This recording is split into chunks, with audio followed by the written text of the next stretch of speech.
ellas tienen un papel decisivo en la construcción simbólica del país.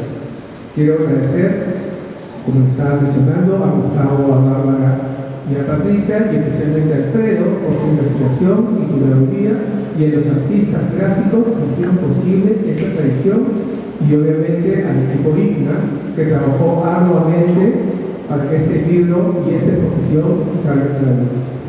Los invito finalmente a leer, recorrer y dejarse interpretar por las páginas de León Chicha, porque este libro no solo documenta, sino que también señala, reivindica una estética que, como su propio libro lo anuncia, brilla con su propósito. Muchas gracias a todos.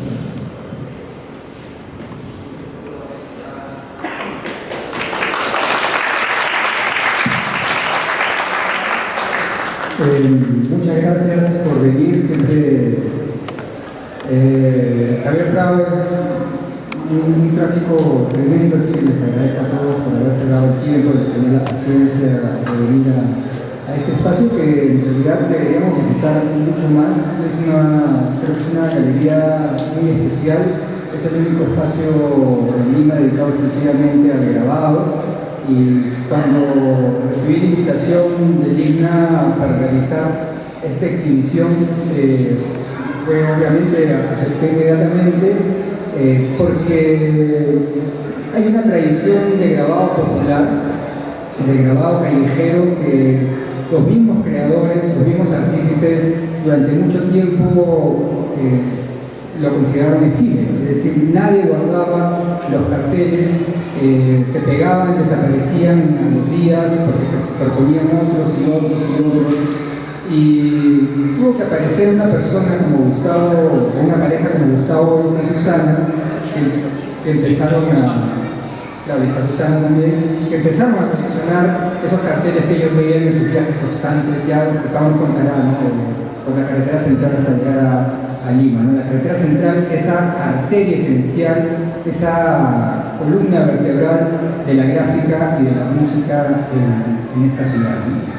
Y no es casualidad de que esa arteria esté muy conectada con los artífices, sobre todo del centro del país, ¿no? Sobre todo artífices del departamento de Junín, de la zona del Valle de Mantaro, han sido muy influyentes en esa primera generación, en la ficha chicha, que ha tenido unas transformaciones que de alguna manera, y como Gustavo señalaba, esta exposición es como la continuación, el after party de lo que pasó en León Colonial, ¿no? Entonces, de alguna manera hay un diálogo, y es por eso que sentí que fue necesario, de todas maneras imprescindible, invitar a Gustavo, porque él vivió esa primera etapa, el primer acercamiento de la burguesía ilustrada, esa burguesía ilustrada, con los artífices populares, y ya estamos en otra generación en la cual ya los artífices populares ya se han soltado y tienen una libertad total para crear, como se puede ver en la instalación que ha hecho Jefferson Guamán y los distintos carteles que vemos acá, que son post-2004, post-2010 sobre todo, que es la época en la cual Elio Tupac, digamos, es el primer artista popular que logra una notoriedad que sale del efímero, ¿no? Que sale del cartel, digamos, que se olvidaba a la semana siguiente, que se pegaba en las paredes, ¿no? Hay varios temas para discutir, pero prefiero pasarle la voz primero a Bárbara, para que nos diga un poco su opinión del cartel. Con Bárbara trabajamos hace unos años, bueno, presentó hace unos años el documental, la exposición virtual que se hizo de Monkey, que hasta ahora lo pueden encontrar ustedes en la UPC, busquen UPC Cultural Monkey, pioneros de los carteles chicha, y van a encontrar una exhibición virtual con mucha información y videos, entre los cuales hemos rescatado unos videos acá de Charlotte Bella, que están presentes en esta exhibición también, pero que ustedes lo pueden seguir viendo en la página web del UPC Cultural Monkey, pionero de los carteles chicha. Le paso la voz a Bárbara. Muchas gracias, Alfredo. Creo que de repente quieren aplaudirme.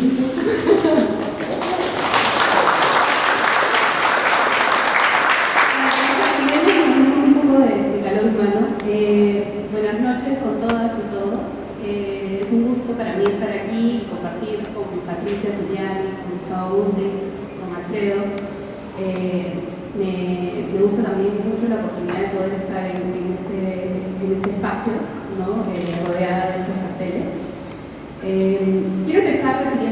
poco precisamente lo que vemos aquí delante, ¿no? Neon Chicha. Esta exposición, bajo la curaduría de Alfredo Villar, nos envuelve con toda la intensidad y la vibración de la gráfica chicha. Aquí no vemos simplemente carteles, vemos color convertido en experiencia, tipografía transformada en ritmo, lo popular instalado y ocupando el centro de la mirada. En este sentido, desde una primera lectura sabemos que el cartel genera significados en distintos niveles. Ya Roland Barthes hablaba, ¿no?, de la imagen como mensaje denotado y también connotado. Por un lado encontramos información inmediata, como vemos en estos anuncios, los nombres de los grupos, anuncios de conciertos, lugares, fechas, horas, pero a la vez también connotaciones ligadas a la celebración, a la música, a la pertenencia y a la vida popular. A su vez, más allá, creo, de estos dos niveles, también encontramos eventos históricos y una serie de procesos híbridos y transculturales. Y además de eso, también una serie de relaciones y vínculos afectivos con el color y con las personas. La retórica visual nos permite justamente identificar cómo estos carteles hacen uso de recursos expresivos para persuadir, pero sobre todo para seducir. Jacques Durand lo explicó claramente: las figuras retóricas no son patrimonio exclusivo del lenguaje verbal.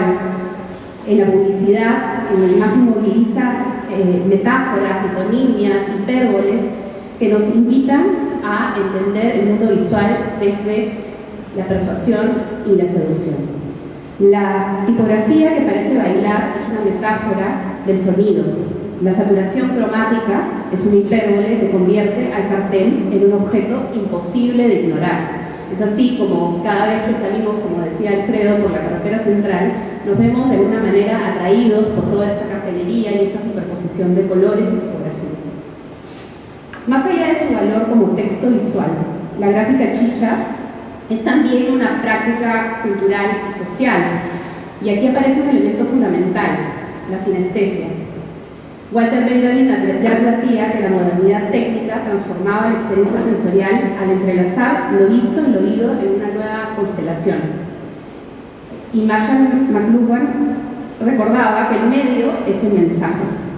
Es decir, el soporte mismo comunica y genera una experiencia, esa experiencia que quizás estamos teniendo todos aquí. En el cartel chicha, la visualidad no solo acompaña la música, la visualidad misma suena. Los colores fosforescentes vibran como teclados de cumbia andina o cumbia amazónica. Las letras desbordadas evocan el eco de los parlantes en la calle. Estamos entonces ante una interfaz sensorial donde la música y la imagen se convierten en experiencia compartida. Pero no olvidemos que cada cartel pegado en un muro es también un gesto de ocupación y de organización del espacio público. Es una manera de describir la presencia de comunidades populares en una ciudad históricamente excluyente y llena de desigualdades. En este punto entra en juego la cuestión de la apropiación cultural. Lo que en sus inicios fue una producción gráfica ligada a migrantes andinos discriminados, hoy se exhibe en museos, circula en galerías, se consume en el mercado global. Ese tránsito, aunque supone un reconocimiento, abre también tensiones. ¿Cómo se negocian las fronteras entre la visibilización, la folclorización y la explotación simbólica? Aquí emergen nuevos contratos culturales, acuerdos tácitos y explícitos que median la circulación gráfica chicha y que en última instancia son también acciones políticas. Como docente de diseño, cada semestre me enfrento, ¿no?, a situaciones donde quizás es importante llevar a la reflexión cuando hablamos de gráfica chicha, y en ese sentido también Alfredo muchas veces me ha sido tan abierto y tan generoso, ¿no?, de brindar su perspectiva y compartir, ¿no?, su visión sobre toda esta cultura con los estudiantes. Desde mi lugar como docente e investigadora, me interesa subrayar que estamos ante otra epistemología del diseño. No se trata simplemente de un estilo popular que puede inspirar a los manuales de diseño, sino de un modo de producir conocimiento gráfico, desde los márgenes, desde el sur global. El pensamiento decolonial nos invita a leer esas prácticas desde otro lugar. Arturo Escobar sostiene que diseñar es siempre diseñar un mundo y que los mundos diseñados desde lo comunal y lo popular constituyen alternativas epistemológicas frente al canon moderno occidental. Walter Miñolo, por su parte, habla de la desobediencia epistémica como condición necesaria para reconocer otros saberes, otras maneras de pensar y sentir el mundo. Y en este sentido, les invito a pensar también un poco sobre las categorías, los conceptos y las definiciones que usamos día a día. Siempre durante los procesos de investigación con mis alumnos abordamos el tema de la desobediencia. Qué importante es ser desobedientes como artistas, como diseñadores, para romper con ciertos parámetros y ciertos cánones. Es posible hacerlo distinto, es posible hacerlo desde otro lugar. En esta misma línea, Alfredo Villar señala en esta publicación que la gráfica, el movimiento, la música y la cultura chicha están inmersos en una trama dialéctica condicionada por factores históricos y sociales que han marcado sus dinámicas. La emergencia de la gráfica chicha no puede desligarse de las grandes olas de migración interna impulsadas por la precariedad estructural del Estado peruano, por la violencia política y el conflicto armado interno. Tampoco puede separarse del proceso de neoliberalización de la economía de los años 90, del hipercrecimiento urbano de Lima como megaciudad y de la fragilidad de nuestra democracia, marcada por rigideces institucionales y pulsiones autoritarias recurrentes. Y más vale también mencionar ahora también toda una corriente neoconservadora que de alguna manera asusta y detiene los movimientos culturales. En este sentido, en décadas recientes, además, estas expresiones visuales y musicales se han visto atravesadas por la rearticulación cultural propia de la globalización y la posmodernidad. Todo ello nos recuerda que la gráfica chicha no es un fenómeno aislado, sino parte de un entramado histórico que da forma tanto a su estética como a su potencia política. Y es hermoso poder ver en toda esta cartelería una serie, ¿no?, de eventos, de narrativas, de historias, de conciertos, de grupos, de bandas, de música y de biografías también de los propios artistas. La gráfica chicha es precisamente eso, un laboratorio que nos obliga a repensar el diseño, no solo como disciplina estética, sino como campo de disputa cultural, política y ciudadana. Para los nuevos diseñadores y diseñadoras, acercarse a estos carteles significa también cuestionar las jerarquías del gusto, reconocer otras genealogías, entender que el diseño puede ser un territorio donde se crean nuevos futuros posibles. Quiero cerrar agradeciendo la oportunidad de estar acá, de presentar este libro que recoge toda esta exposición de gran valor. Es un proyecto que no solo documenta, sino que sitúa lo popular en el corazón de la ciudad y del debate cultural. Este libro nace de una exposición viva aquí en Lima, nos reúne carteles concebidos originalmente en la calle. Ese tránsito del muro urbano al museo, del anuncio efímero al catálogo, enriquece el diálogo y multiplica los sentidos. Y quiero también agradecer a Alfredo una vez más por su labor curatorial, por situar toda esta cartelería en este lugar, por permitirnos también este contacto directo y, como decía anteriormente, también por su constante apertura hacia estudiantes e investigadores, siempre dispuesto a ofrecer entrevistas, a hacer visitas guiadas, a dialogar con quienes se acercan a esta gráfica desde el campo académico y creativo. Ese gesto hace que Neon Chicha sea más que una exposición o un libro. Es una experiencia compartida, situada, nos invita a repensar las relaciones entre el arte, la cultura y la sociedad y finalmente nosotros y los vínculos que podemos hacer a partir de esto. Muchas gracias.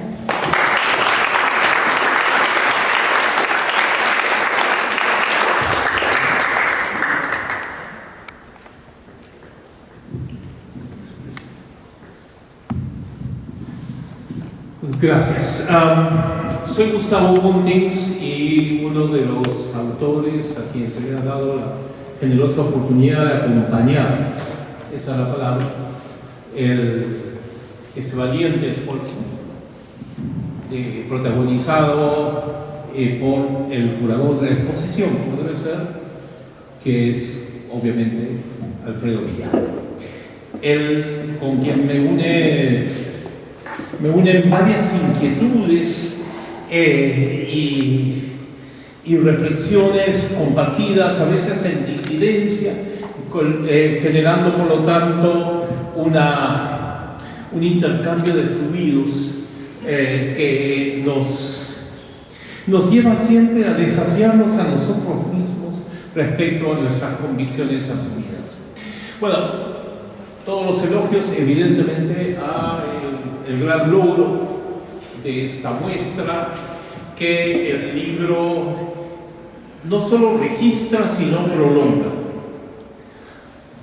Yo diría que la experiencia presencial de lo expuesto se transforma tras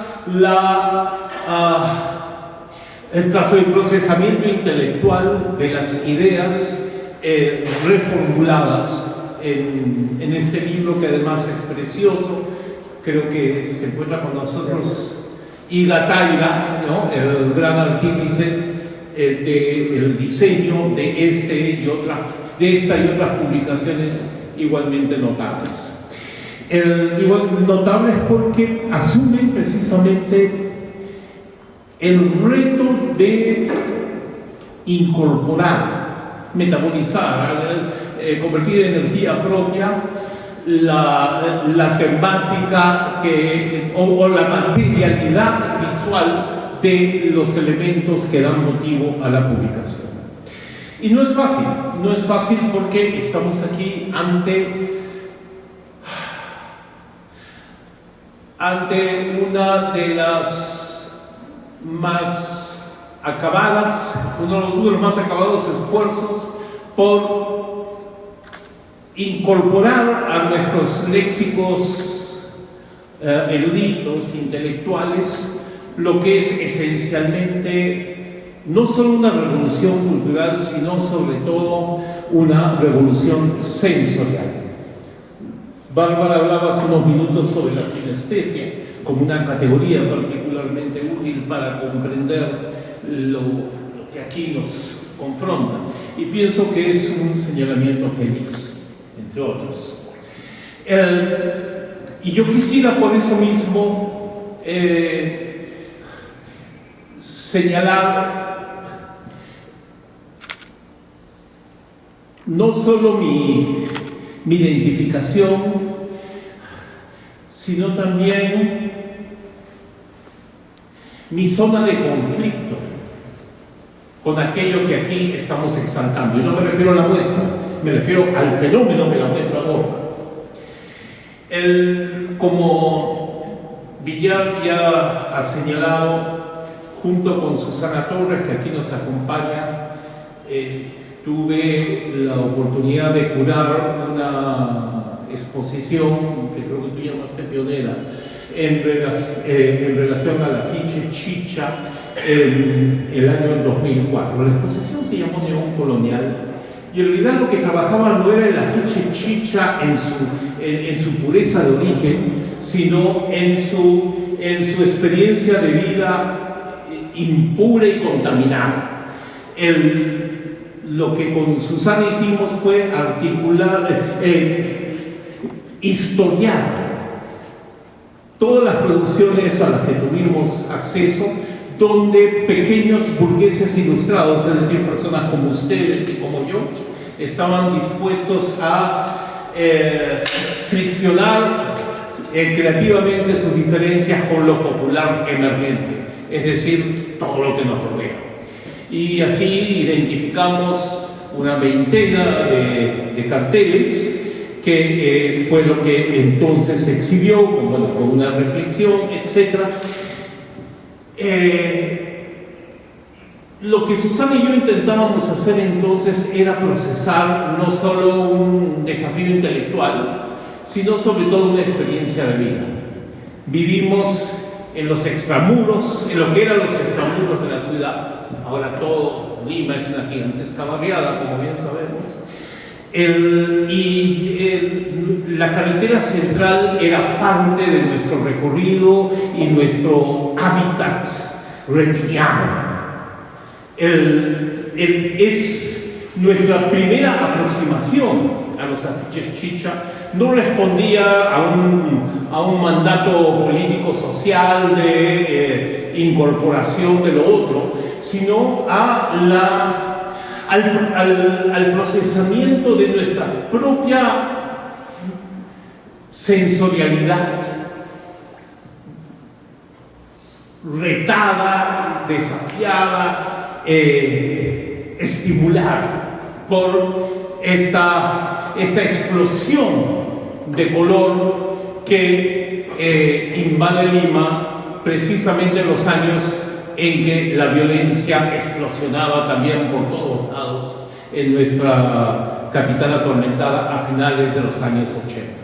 El primer afiche que articula ese deseo distinto de lo pequeño burgués ilustrado con la visualidad nueva de la modernidad popular llamada chicha fue precisamente creado en 1992 en el momento más álgido de la traumática batalla por Lima, donde los coches bombas explotaban secuencialmente casi día por medio. Y ese afiche que estaba dedicado a una experiencia llamada Sarita Iluminada, aparte de la imagen de Sarita misma, se distinguía por los destellos que provenían de toda la tradición pop rearticulada por los serígrafos populares, pero que aludían también a los fogonazos que iluminaban letalmente la gran noche limeña de ese traumático año de 1992. Desde ese tipo son esas explosiones, esas pulsiones, las que despertaron en nosotros no el interés académico, sino la necesidad vital de entender la transformación profunda que nuestra sociedad se estaba dando,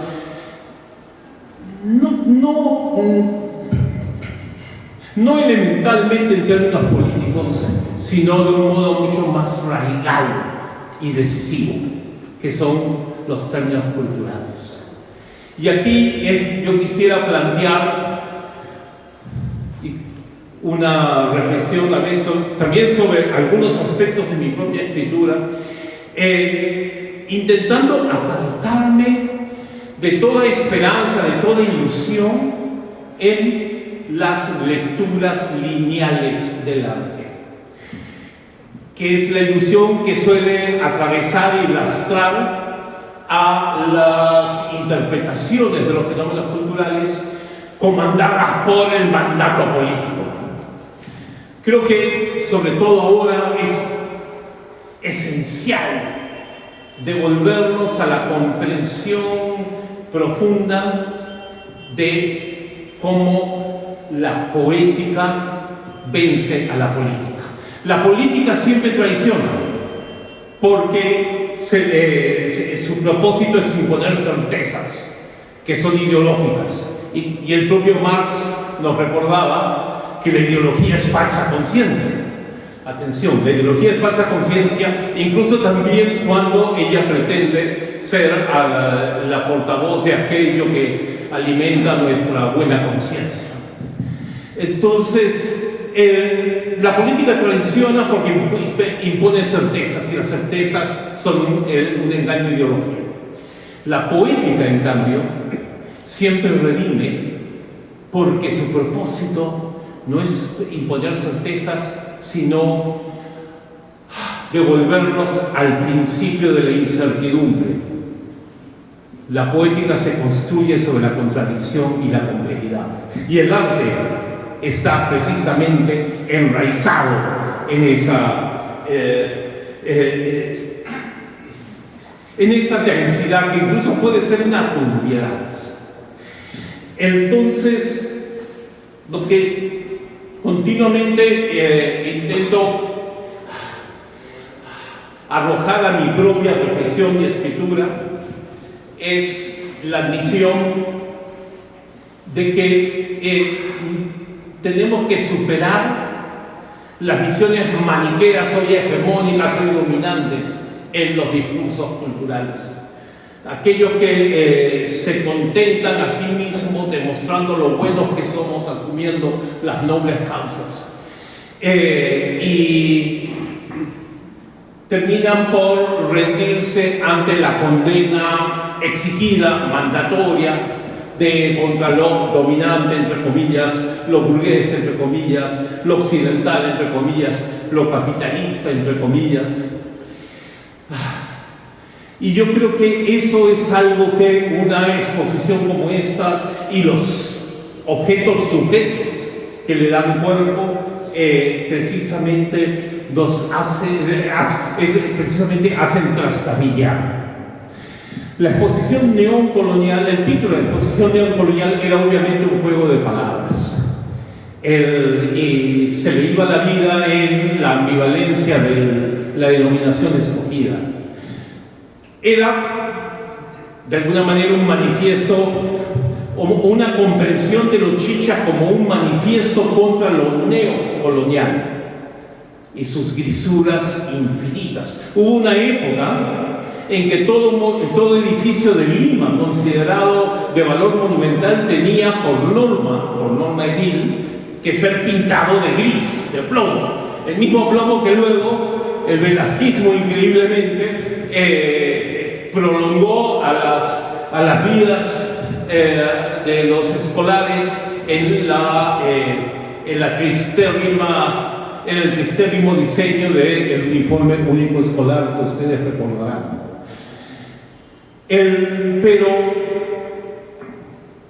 Pero neocolonial, o más bien los afiches que eran el tema, el objeto sujeto de neocolonial, nos hablaba no solo de esa actitud negativa hacia un remanente ya degradado de culturas hegemónicas de antaño, sino también de una vocación prospectiva, una ansia de modernidad popular. El texto de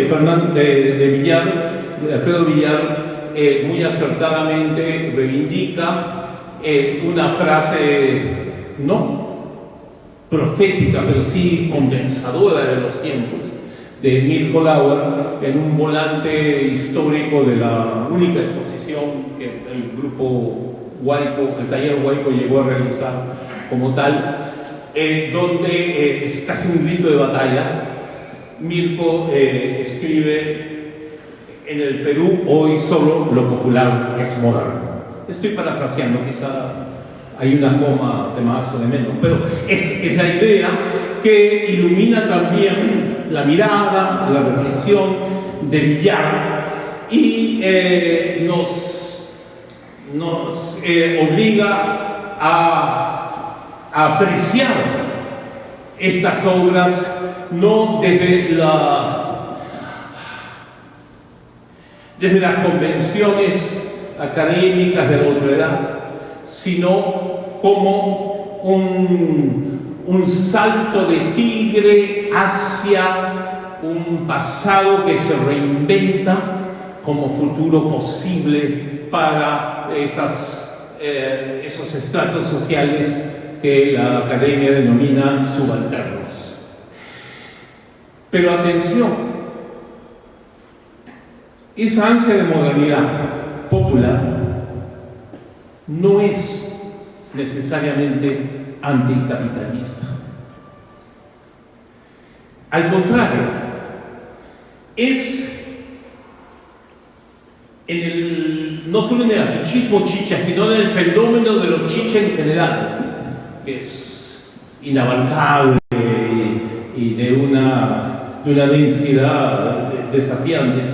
Hay en todo ello realmente aquí encontramos los cimientos de la construcción de la única industria cultural realmente exitosa en nuestro país, que es la del espectáculo.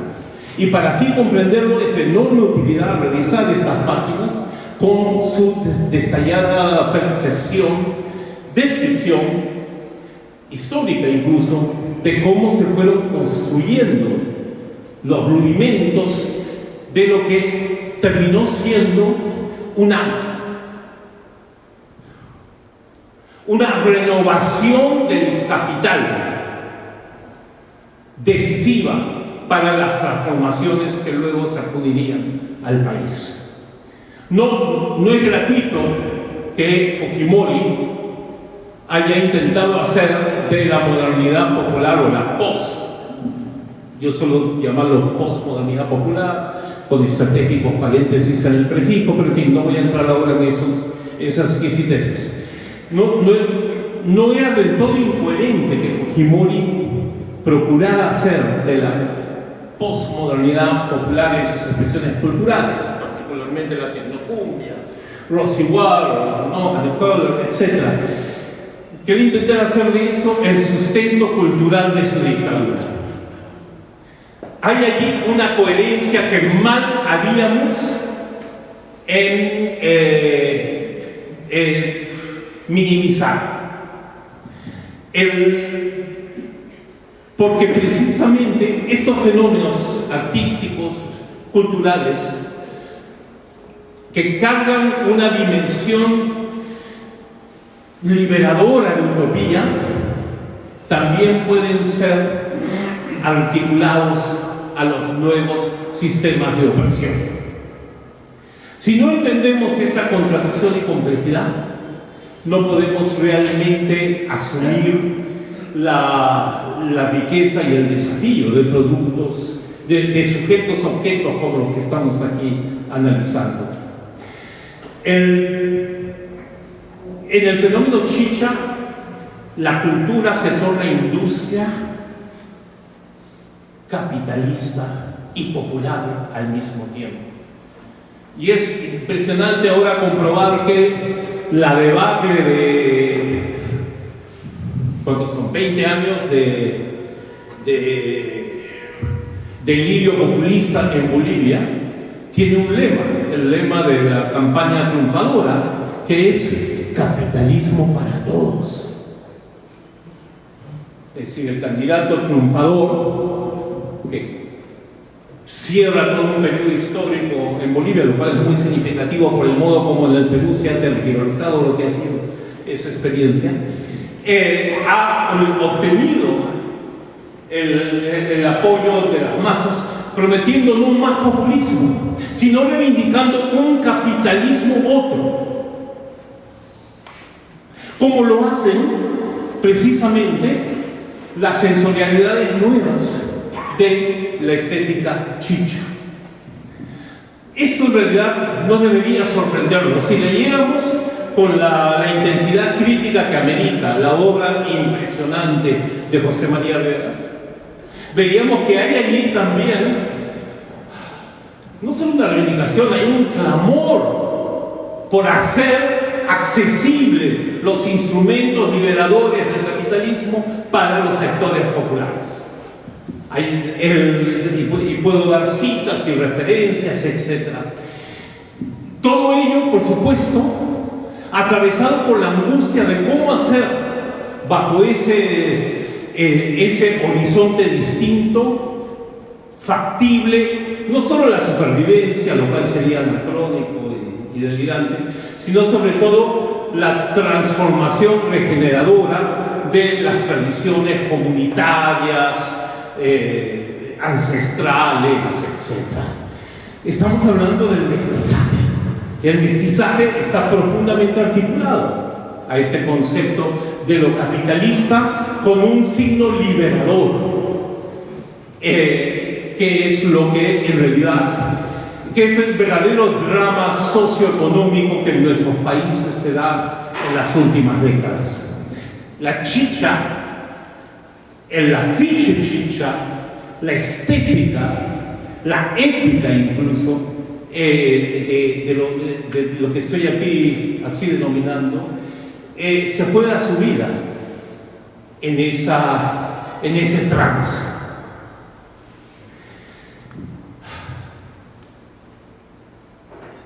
No podemos entender los fenómenos culturales si no los entendemos como un proceso de alianza y lucha.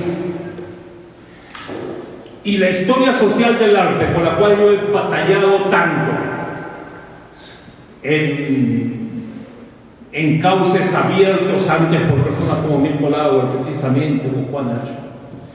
La historia social del arte solo podrá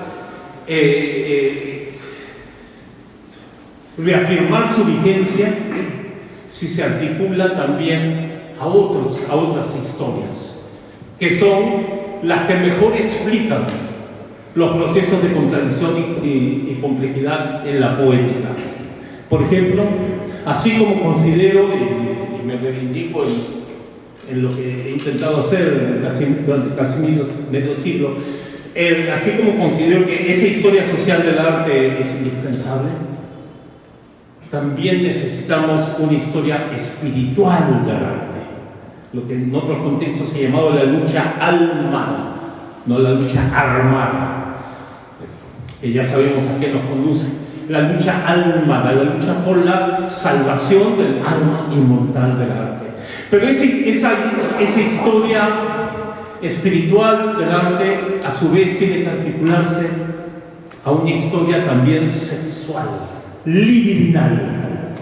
Bárbara hablaba de la seducción, si es que escuché bien. Me parece que es una palabra crucial para el contexto en el que aquí estamos llevando, sinestesia, seducción. Interesante, tenemos que seguir hablando. Porque nada de lo que cualquiera de nosotros pueda formular sobre los objetos que nos rodean tendría interés alguno si ellos no se sostuvieran en primero y en final término en su propia lógica de la emoción de los sentidos. Tiene que haber una estructura de artisticidad, una gramática de la poética que haga esta carga de sentidos nuevos, que le dé al sentido nuevo los sentidos sensoriales que lo justifiquen. Estoy, en definitiva, hablando del deseo, lo pulsional, lo desiderativo. Y aquí yo creo que es importante volvernos clásicos súbitamente. Todos hemos aprendido algo de quechua en nuestro continuo deber ser de aproximarnos a este universo de otredades que solemos llamar Perú. Y eso es espléndido. Esa experiencia nos ilumina. También tal vez deberíamos, sin embargo, volver a otras tradiciones y saberes, ahora tan relegados, como los occidentales, ¿no? y el alemán. Usted estudió en la Universidad de Bonn, lo cual me parece fascinante para las exigencias nuevas que en el Perú, los desafíos culturales del Perú imponen. Deberíamos volver, por ejemplo, a Alois Riegel, seguramente estoy pronunciando mal su nombre, y sus teorías del Kunstwollen. Riegel, a principios del siglo XX, revoluciona los estudios de la historia del arte, una figura fundacional para varias escuelas, no una sola, el formalismo, la iconología, etc. Pero lo pertinente para lo que intento decir es este término de el Kunstwollen, la voluntad de forma. Es decir, intentar comprender el desarrollo de las imágenes desde su pulsión desiderativa, su necesidad de expresión. Vallejo tiene un verso: quiero escribir pero me sale espuma. Hay 365 maneras de interpretar ese verso, todas de alguna manera correctas. Lo que yo prefiero comprender allí es el señalamiento de una forma expresiva que no puede no manifestarse, casi como una emisión corporal. Eso es lo chicha. Lo chicha es el desborde de pulsiones atrapadas en el cuerpo antes encorsetado de la estructura cultural dominante en el Perú. Y eso, y su salto de tigre hacia el pasado que se torna futuro, es también un mestizaje. Y ese mestizaje nos obliga a entender lo chicha como parte de un horizonte de revoluciones culturales más amplios que tienen que ver con el neobarroco. En ese término hemos coincidido, Villar y yo, no solo ahora, sino en una serie de ocasiones. Y a mí lo que me interesa es subrayar cómo el barroco en realidad es un arte en el que la poética derrota a la política. Un lenguaje que se propone imperial, pero termina incorporando aquello que supuestamente reprime y le da una posibilidad expresiva nueva y renovadora. El ensayo de Villar, hay otro ensayo también notable que es el de Rodrigo Quijano, y pido disculpas por no poder hacerle justicia en este momento, qué pena que hoy no está acá. Pero el ensayo de Villar tiene varios momentos importantes, pero quizá uno de los, no sé si decisivos, pero uno de los incisivos es apenas una o dos líneas acompañada por una pequeña foto, casi una nota a pie de página, aunque no se encuentre allí ubicada, donde él fantasea una relación posible entre el universo formal de las ondulantes tipografías o caligrafías chicha con la de las contorsiones del barroco mestizo en la arquitectura del sur andino. No sabes lo mucho que le debo a esa línea o ese párrafo tuyo, y lo mucho que lamento el que lo mantengas contenido apenas en ese atisbo. Yo siento que efectivamente, así como el barroco se torna un instrumento de dominación, liberación, en alianza y lucha, en contradicción y complejidad durante el virreinato peruano, el fenómeno chicha también nos muestra esa construcción tan desafiante e inexplicable en los términos lineales de la historia social del arte o las pesadas leyes de gravedad marxista. Estas son imágenes dialécticas en el sentido que Walter Benjamin propone, pero no porque nos iluminan el camino hacia la lucha de los pueblos para su liberación final y toda esa monserga que la historia ha demostrado absurda. No, son imágenes dialécticas porque ponen en escena la propia contradicción que las habita y más importante que eso, que las anima.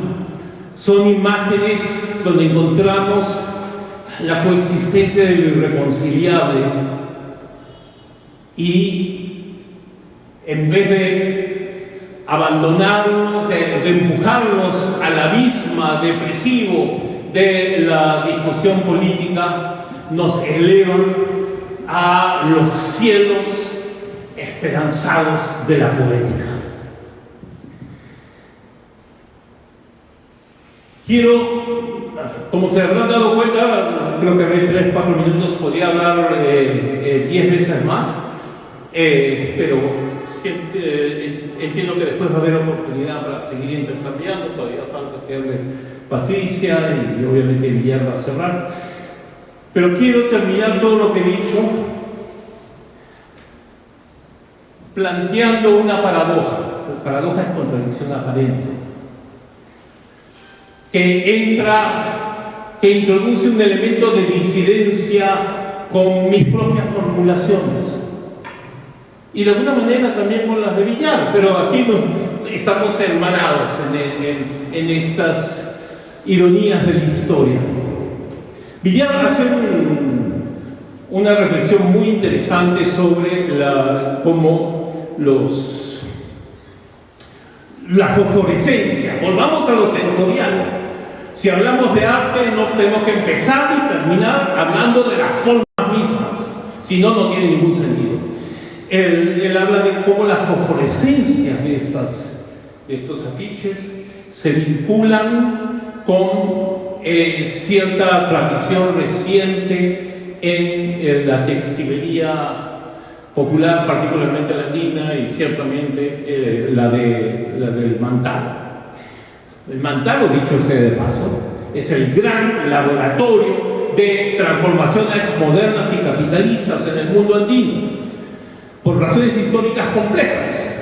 Cuando los españoles supieron aliarse con todas las etnias tiranizadas por los incas para lograr lo que ustedes saben que lograron, uno de los principales elementos de esa coalición eran los huancas, a los que los incas habían maltratado de la manera más vil, ¿no es cierto?, arrastrando sus ídolos por los ríos, etc. Entonces no sorprende que los huancas hayan sido parte de la vanguardia andina, anti-incaica y pro-conquista.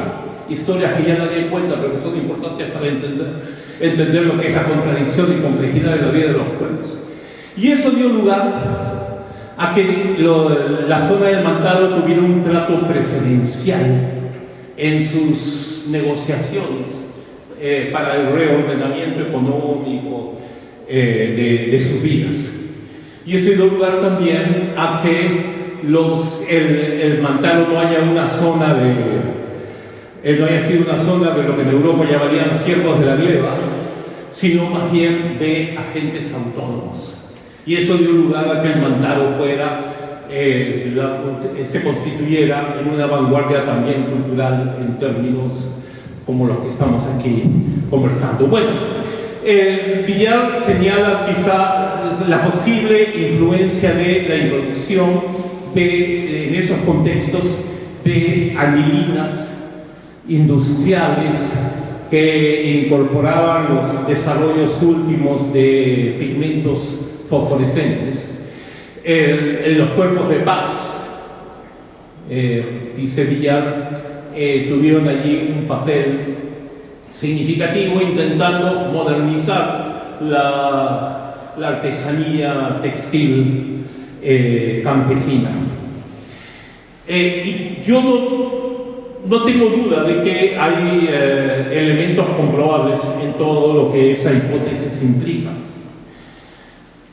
Sin embargo, y esto es algo que no llegué a poner en mi ensayo, lo lamento mucho, pero yo abusé de la generosidad del ITNA y escribí creo que 4 o 5 veces más de lo que me habían pedido. Aprovecho para agradecer de veras la tolerancia y la paciencia bíblicas de la maravillosa institución que aquí nos acoge. Pero bueno, en realidad, este tema del destello que relumbra desde la superficie textil y que ilumina así también a los desarrollos más sofisticados del arte contemporáneo, eso ya se estaba dando en los años 30, en los años 40, cuando alguien como Reinaldo Luza, que dicho sea de paso es tal vez una de las figuras más distinguidas en la en el último despliegue cultural de lo que antes se llamaba la República Aristocrática.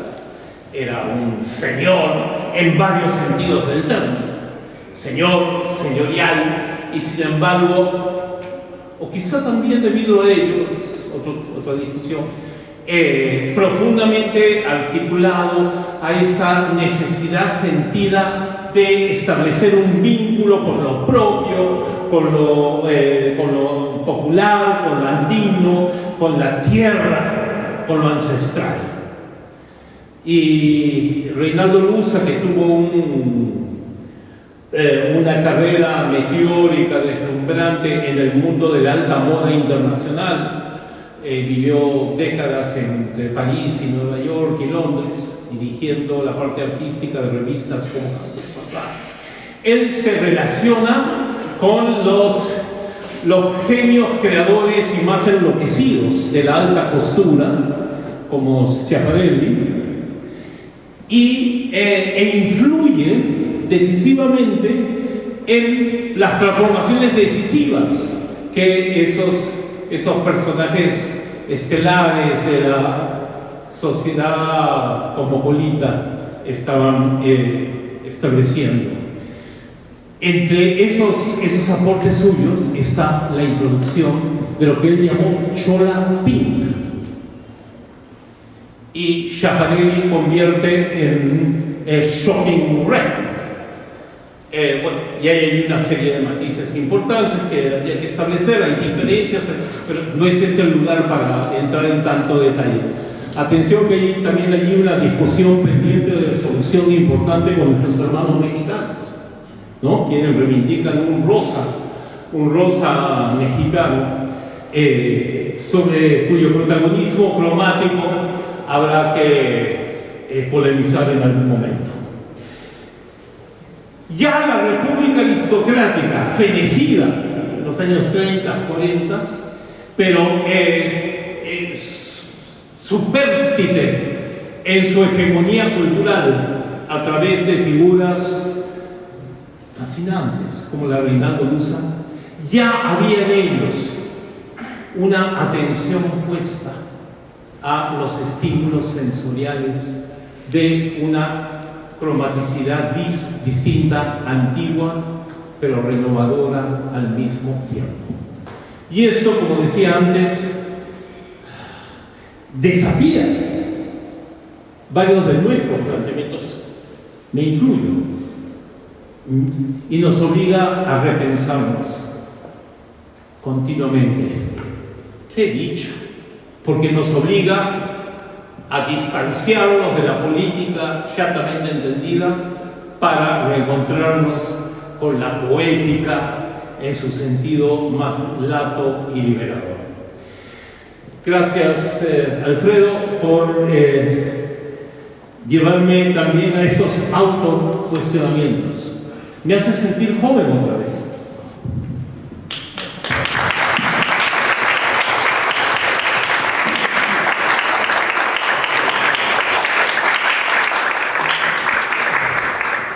Muchas gracias.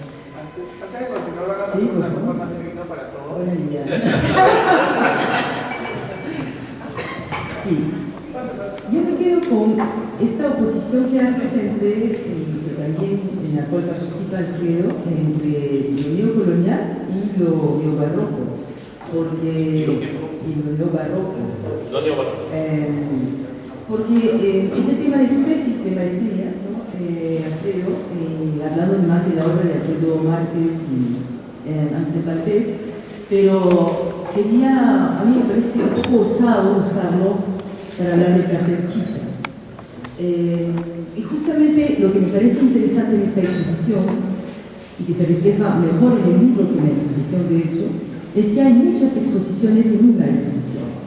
Y como en tu carrera, hay mucho arte popular, en un arte, como una palabra popular, como lo has dividido, para tener al menos dos en uno. Y en realidad lo que siento es acá un palincesto, pero que está más subyacente en el libro que en la realidad de lo que vemos. Y la manera de juxtaponer estos carteles, uno bien sabiamente al lado del otro, es totalmente contrario justamente al espíritu que podría ser pues de avalanche, de huaico, ¿no? Volviendo a su salón, de la sensación de que tú no mides, no controlas, desbordas, ¿no? La noción de desborde popular lo tenías más presente en tu exposición a Miquechicha, y aquí, no sé si es porque estamos en La Molina, la verdad que es otro público, pero es extremadamente ordenado y va en contra, me parece, de este espíritu justamente de desborde. Pero en estas muchas exposiciones en una, lo que reconozco es múltiple aspecto, múltiple interés por lo popular, en donde se integra tanto la categoría de lo vernáculo, que no es tan presente acá, digamos ahí, había que verlo más en la relación a la calle, a la manera de tomar la calle, a la manera de ocupar la calle, que yo creo que solo en este cartel bien grande, pero que está perfectamente indicado casi en la mitad de la pared, estamos precisando. Me parece que hay como una medición, te has medido, ¿no? Al espacio.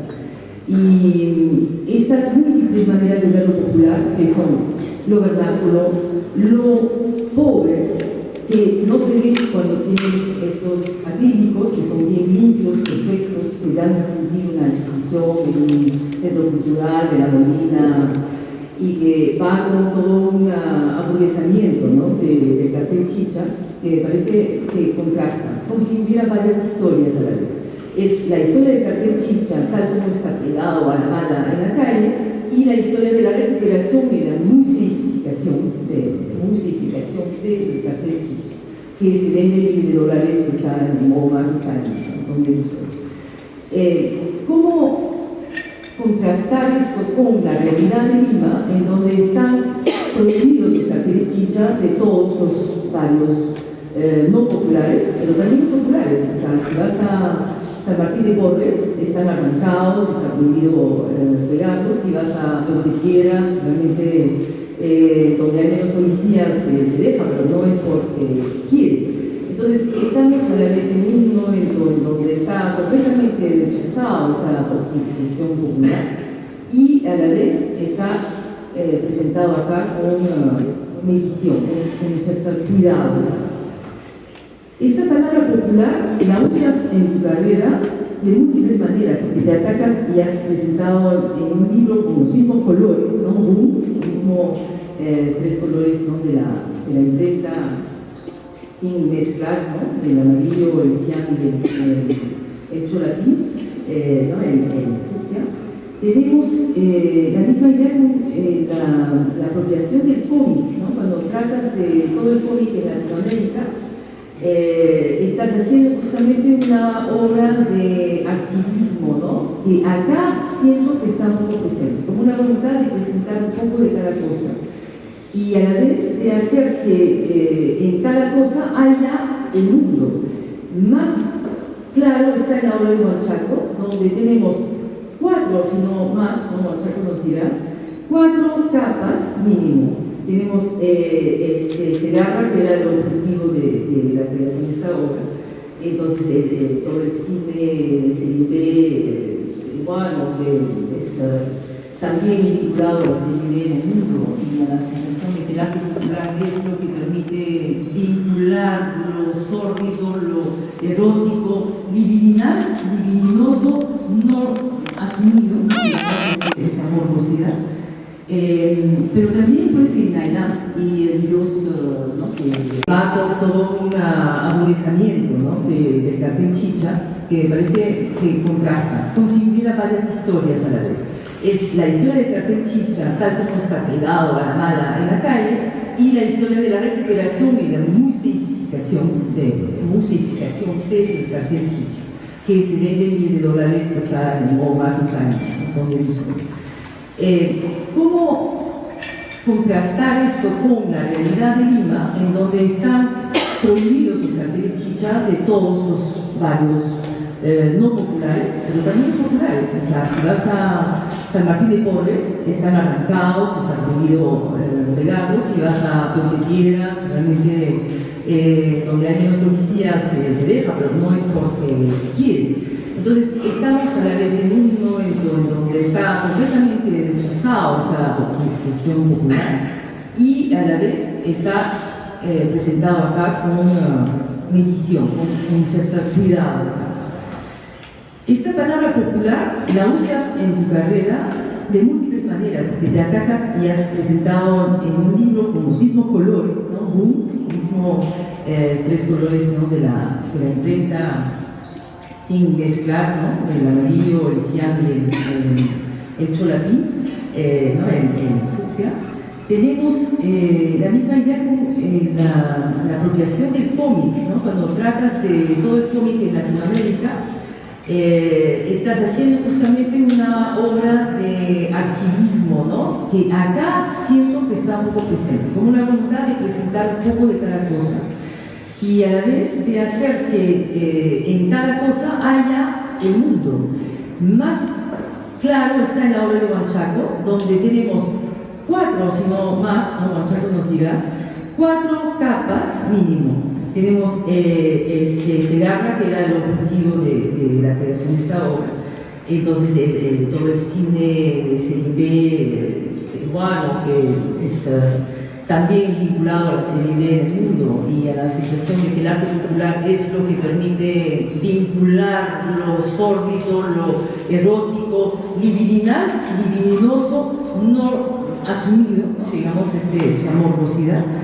Pero también pues en Nailá y el dios ¿no?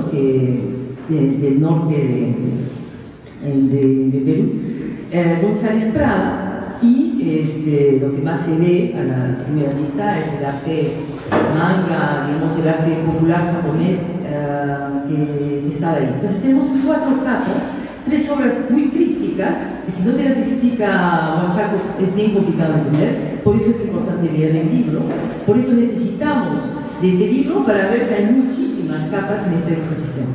Estas capas se remiten justamente a la multiplicidad de lo popular, que si bien tenemos lo vernáculo, que acá me ha parecido faltar un poco, pero que estaba además en la Mitichicha, la noción de acapararse del espacio, de usarlo y de hacerlo en contra de las convenciones, ¿no? Que se queda un poco arrinconado en este rincón de la exposición, que es para mí lo más relevante a nivel de montaje, porque es donde realmente se actúa este palincesto, en donde se hace un afichismo, porque en la calle los carteles chicha están arrancados, otros se pegan encima, no están perfectamente a la paralela de las paredes, y ahí estamos, me parece, más en lo, digamos, genuino, si es que hay una genuidad, que no creo, ¿no? de lo popular. Lo poco achorado, que es obvio en la presentación de muchos carteles que son bien pugnaces, es decir, que tienen solo 3 colores y una forma bien nítida. Y bueno, la música de DJ sabroso, Jonas Alfredo, ¿no? Que yo lo siento personalmente, discrepo con Bárbara Ali, que no lo siento en esta exposición, que está donde más corresponde, digamos, al espacio bien oscuro del Himna de la Molina, es esa sensación que de la tierra nace el color, la sensación que estamos como desterrando el color, afirmándolo por primera vez, tal vez, en esta sala muy oscura, con esa grilla, el suelo gris, el techo negro, todo eso que nos genera un ambiente muy tétrico, en el cual batalla difícilmente el cartel chicha.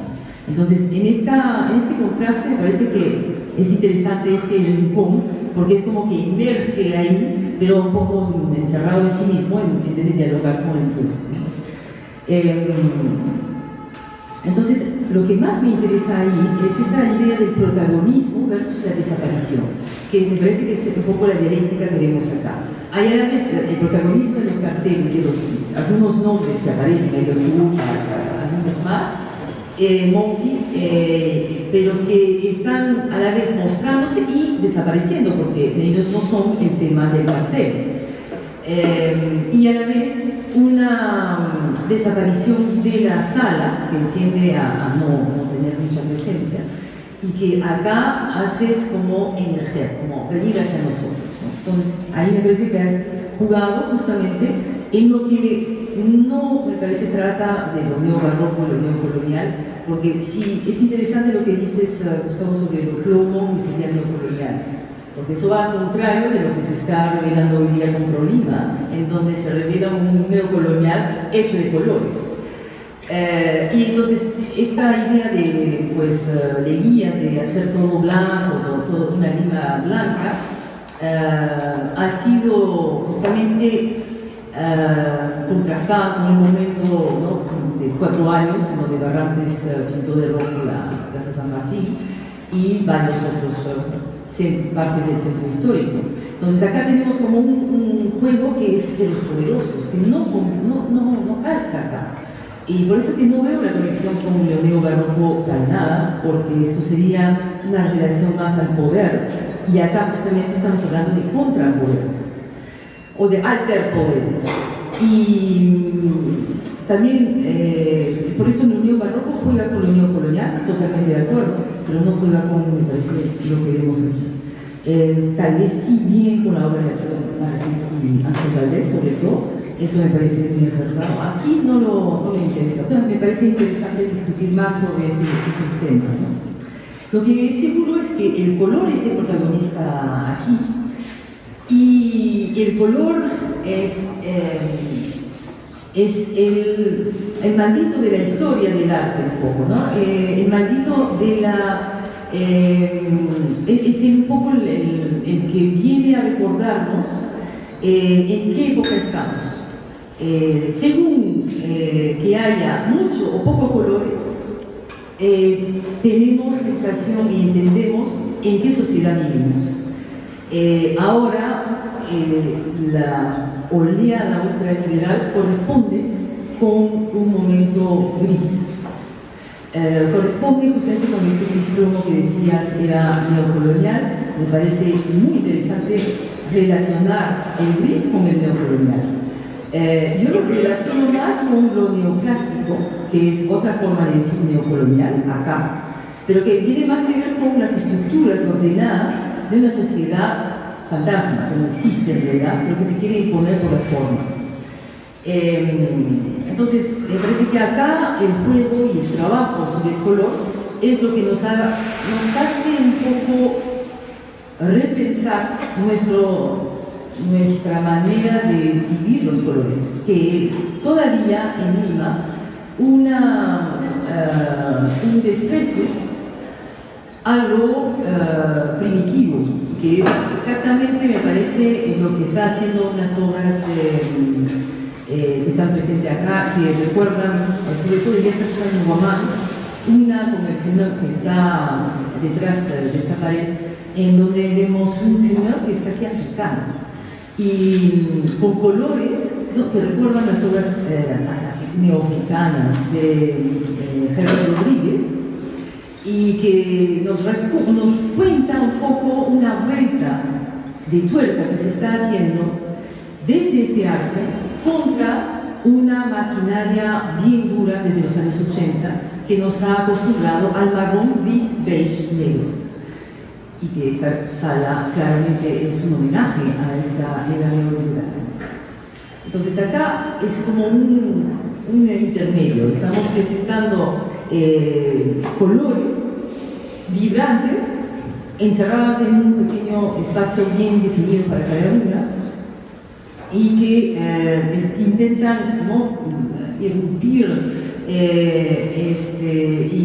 sobrepasar la mentalidad de la gente, pero no realmente dialoga y no duele ese color. Duele mucho más el color de las casitas, duele en el sentido que duele el imaginario, no pequeño burgués, sino pseudo alto burguesía, que es más bien, ¿no?, es la voluntad de ser como los altos burgueses, que son estas casitas en las laderas de Lima, que son las que nos preguntan, y donde viven algunos de nuestros Villar, por ejemplo,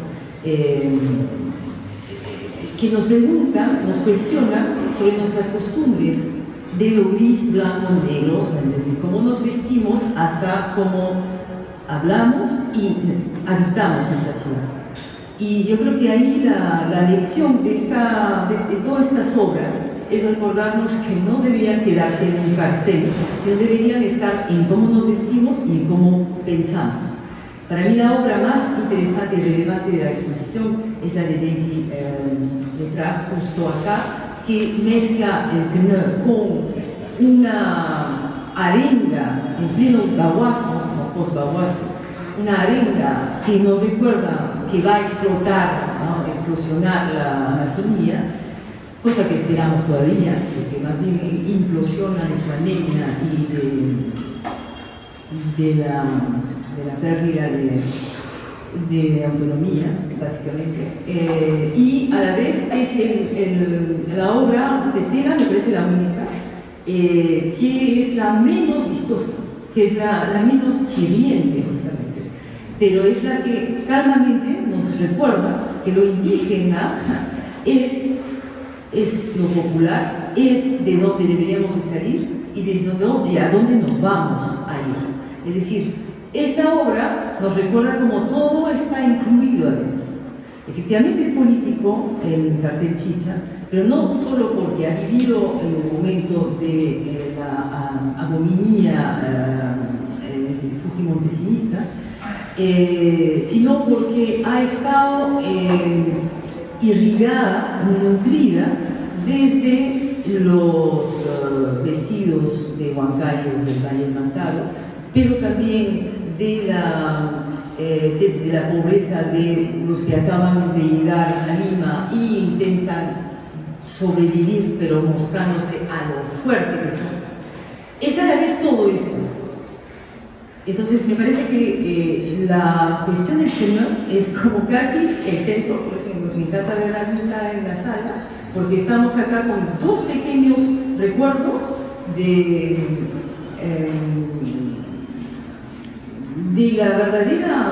verdadero mestizaje, pero que es algo que no se reconoce todavía, que es un mestizaje casi de todo lo peruano, en nada más una simbólica, ¿no? El dibujo geométrico mezclado con un discurso, mezclado con unos colores apagados, pero que están ahí como que debiendo estar, y seguramente cuestión que Tela ha jugado con la falta de brillo.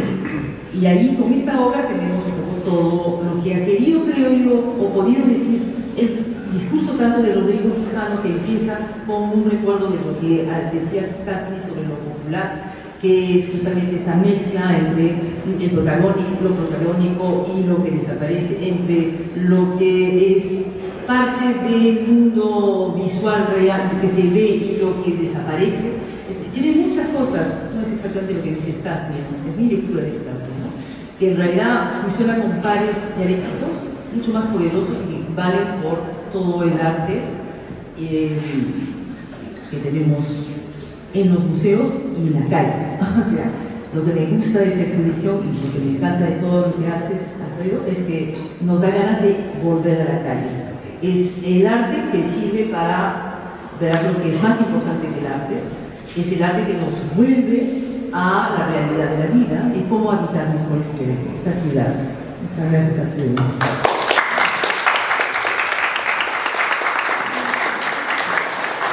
Gracias, Patricia. Bueno, voy a hablar brevemente porque ya van a ser 20 para las 9. Sí. Pero, bueno, igual. Está bien, lo que pasa es que la chica que está vendiendo los libros ya tiene que cerrar caja. Que comprar están 40 soles. ¿40? Sí, 40 soles lo que está haciendo. Precio popular. Sí. Bueno, yo quería explicar un poquito cómo se planteó la exposición, ya que Patricia hablaba un poco, claro. yo no podía mover paredes. Hay un tema ahí bien de la formalidad del espacio, o sea, que es muy formal del museo. Entonces lo que yo planteaba más una exposición que, si tú te das cuenta, hay como ciertos temas, ¿no? Digamos, o ciertas líneas. Está agrupado por creadores, digamos. La primera, claro, empezamos con Guppy, que es el taller del norte, y claro, si tú te das cuenta, hay un detalle en ese cartel que tú nunca vas a ver un cartel en Lima así, porque es un cartel de 12 cuerpos. No hay espacio en Lima. Lima está tan saturado que es imposible encontrar un cartel de 12 cuerpos. Se encuentra máximo de 6, pero de 12 es muy típico del estilo norteño, que también otra característica de los norteños es que fueron los primeros que quebraron la cromaticidad del fondo negro con letra de color, ¿no? Los norteños innovaron con los fondos de colores, y ese fue el gran aporte que ellos hicieron para el cartel, que durante muchos años estuvo dominado por la estética más de la gente que venía del Valle de Mantá. Entonces tienes una primera etapa donde ves sobre todo los carteles del colectivo que tenemos con Eddie Zurbarán, el hermano del grupo que se encuentra acá, con Jefferson y con Monkey, que es Chicha Arts, donde también están unos carteles que estuvieron pegados en las calles de Washington DC, que son todos los carteles en inglés que fueron para este colectivo Go-Go, y que ahora, justo revisando en el teléfono, me doy cuenta que están en la Biblioteca de Congreso de Estados Unidos. Hay un entendido y están archivados por ahí. Pero sí, fueron unos carteles que estuvieron pegados en el año 2019 en las calles de Washington como parte de una campaña política. De ahí, bueno, está la instalación de Monkey, que bueno, yo le llamo Monkeylandia, donde en realidad ahí es como el artista que más se desborda a nivel de tipografía, ¿no? Digamos, si él es el artista que más tipográfico, en realidad Monkey es el artista más transgresor de la tipografía y que juega más con esos elementos, y en una definición muy sencilla que yo, cuando la gente me pregunta qué es chicha, yo digo una parte muy simple, que es la transgresión creativa de la norma, obviamente de la norma occidental. Bueno, ahí tenemos una serie de carteles de Jefferson Guamán. De ahí, bueno, esta sección es solo de carteles amazónicos o con tema amazónico, y bueno, acá hay carteles seleccionados de Huanchaco, de Sega Publicidad, que es de Edison, y de Ellos Tupa, que tenía que estar obviamente en nuestra posición con unos carteles de su primera etapa, ¿no? La etapa del año 2010, 2011, que era su etapa todavía en la cual estaba pre-arte urbano y digamos, formalización del cartel y delimitación, que también ha tenido el estilo de ellos por los diseñadores por todos lados. Casi la estandarización que ha habido del cartel proviene de la imitación que se ha hecho de las tipografías de YouTube. Y claro, bueno, lo que le ha faltado ahora para que tú veas la instalación digamos, de Jefferson, que ya hubo una primera versión que se hizo también en el año 2021, que se llamó Chicha Grande. Es una versión como un poquito más elaborada, más sobrecargada, más saturada, más chicha.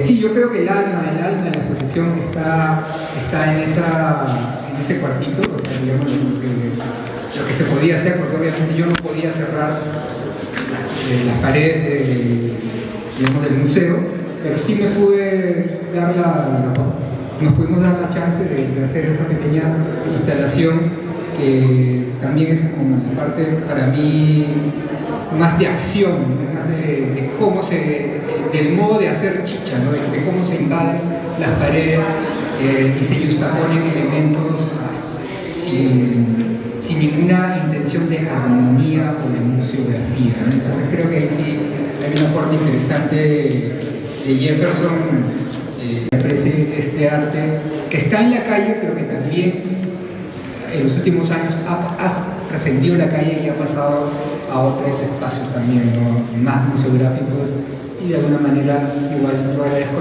Lina la oportunidad de museografiar el cartel Chicha porque creo que ya no se va a volver a dar la oportunidad de tener más de 200 carteles en un espacio positivo, ¿no? Yo creo que es importante poder apreciar lo que ha pasado en el cartel del año 2010 para adelante, sobre todo, ¿no? Que es el momento en el cual él aparece como el primer artista popular que no necesita los burgueses, sino que los supera y los seduce y les saca el dinero que antes no querían dar, ¿no?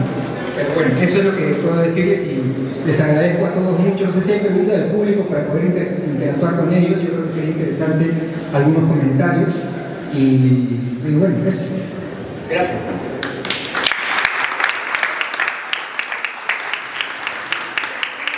Tenemos tiempo para dos preguntas súper rápidas. Leslie, comentario, pregunta.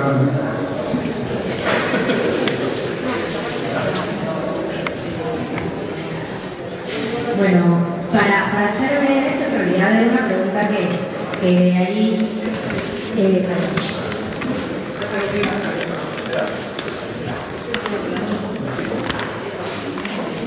si bien es cierto, ¿no?